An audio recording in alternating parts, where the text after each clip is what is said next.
হাজার হাজার গাছে শোভা পাচ্ছে কফি ফল।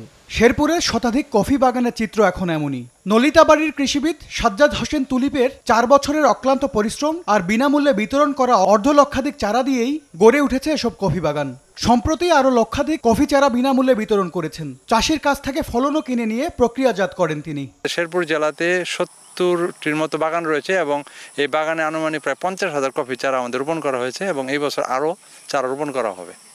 আমার পরিকল্পনা হলো প্রায় 2 লক্ষ গাছ আমি শেরপুর জেলাতে রোপণ করব এবং 2 লক্ষ গাছ যদি আমি রোপণ করি তাহলে বাণিজ্যিকরণের মাধ্যমে শেরপুর জেলার কৃষি অর্থনীতিটাকে আরও উন্নত করা যাবে, আরও সমৃদ্ধশালী করা যাবে। ছায়াযুক্ত জমি কফি চাষের জন্য ভালো। ফল আসতে সময় লাগে 2 বছর। সেই ফল প্রক্রিয়াজাত করে রোস্টেড কফি বিন বিক্রি করা হয়।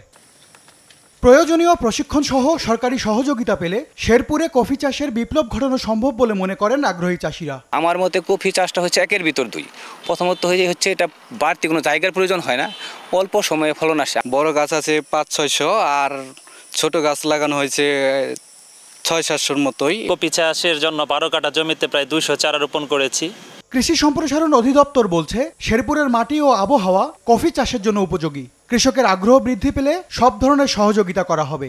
বাংলাদেশের মধ্যে শেরপুর জেলা কফি চাষের একটা সম্ভাবনীয় এলাকা হিসাবে পরিণত হচ্ছে এবং এই কফি উৎপাদন হওয়ার ফলে বাংলাদেশ বিদেশ থেকে কফির আমদানি অনেকটা কমে হবে এবং পাশাপাশি আমাদের এই শেরপুর জেলার অনেক উদ্যোক্তা তাদের ব্যক্তি উদ্যোগে এই কাজগুলো আরও সম্প্রসারিত হবে। একটি পরিপক্ক গাছ বছরে প্রায় 6 কেজি ফল দেয় এবং প্রতিটি গাছ 30 বছর পর্যন্ত ফল দিয়ে থাকে। MS আরিফিন, সময় সংবাদ।